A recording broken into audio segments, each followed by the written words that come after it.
Terima kasih Anda masih bersama kami. Bagi Anda yang baru saja bergabung, kami hadirkan kembali 3 berita utama hari ini. Pertemuan bocah korban penculikan dengan kedua orang tuanya di Mapolsek Semarang berlangsung penuh haru. Diterjang banjir bandang lagi, 3 jembatan di Desa Putatsari Grobogan rusak bahkan nyaris roboh. Polisi menghibur anak-anak korban banjir yang mulai kejenuhan karena tidak bisa ke sekolah.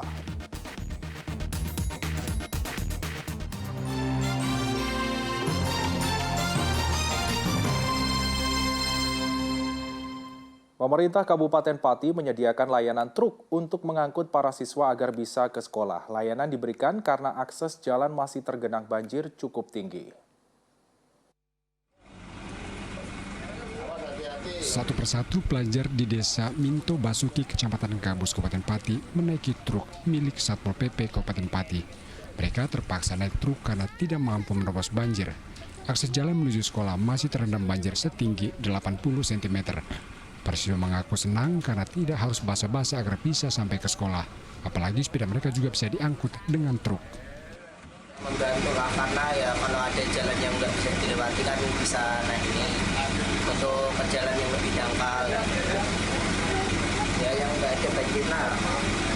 Dalam kegiatan evakuasi dan perbantuan terkait dengan transportasi warga Minto Basuki yang mau bekerja, kemudian yang mau sekolah, ini kami berikan fasilitas terkait dengan pengangkutan mereka.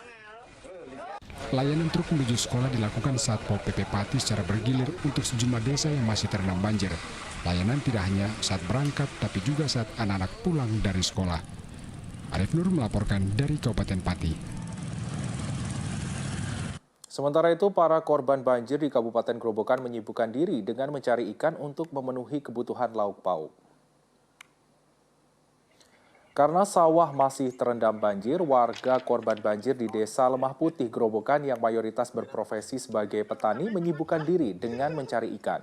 Mereka menggunakan jaring yang dirangkai dengan bambu untuk menangkap ikan di sawah. Mereka mengaku jenuh karena sudah 12 hari tidak bekerja lantaran sawah masih terendam banjir. Hasil tangkapan ikan digunakan para warga untuk memenuhi asupan. Seperti diberitakan sebelumnya, 13 desa termasuk Desa Lemah Putih terendam banjir akibat luapan Sungai Lusi. Masih dari Grobogan, warga Desa Kronggen di Kecamatan Berati mulai mengeluh terserang penyakit gatal-gatal dan batuk. Mereka berduyun-duyun mendatangi pos kesehatan desa untuk mendapatkan pengobatan. Banjir merendam Desa Kronggen sejak akhir tahun 2022. Banjir besar datang lagi pada tanggal 7 Januari. Kini banjir masih cukup tinggi dengan ketinggian bervariasi antara 30 cm hingga 1 meter.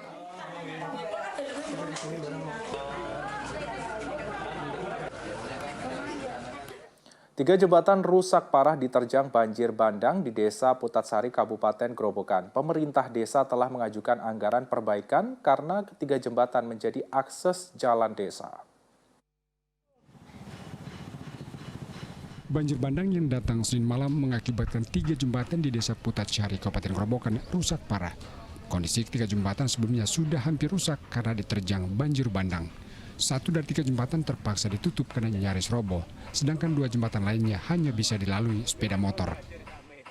Tambahan tadi malam, berarti makin parah kayak begini, berarti 2 kali banjir. Ini jalan penghubung apa Pak sebetulnya Pak? Penghubung dari Ngrumpeng sampai ke Tileng atau sampai Tahunan. Kalau ke kanan sana Tahunan, kalau ke kiri sampai dusun ke Tileng. Menimbulkan banjir terlalu besar kemarin malam tuh. Malam minggu, akhirnya untuk di Putatsari kalau korban yang kena banjir juga lumayan cukup tergenang rumahnya, tapi yang sangat lebih penting lagi kan karena jembatan yang ambrol dan ada 3 jembatan. Pemerintah desa telah melaporkan kerusakan kepada pemerintah Kabupaten Grobogan agar segera diperbaiki. Arif Nur melaporkan dari Kabupaten Grobogan. Kebanyakan warga Kabupaten Kudus yang terdampak banjir memilih tetap tinggal di rumah meski ketinggian banjir mencapai 1 meter. Warga mengaku bertahan di rumah untuk menjaga harta dan juga benda mereka. Banjir setinggi 1 meter masih merendam desa Setro Kalangan di Kecamatan Kaliwungu, Kabupaten Kudus. Lebih dari 1.500 warga masih terdampak. Namun mayoritas warga memilih tetap tinggal di rumah untuk menjaga harta benda.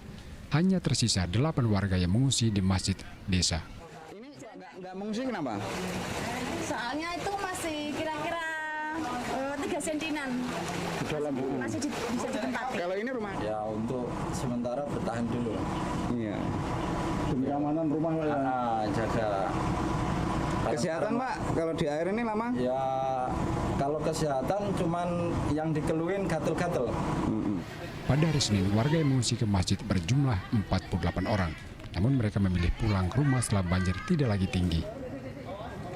Arif Nur melaporkan dari Kabupaten Kudus.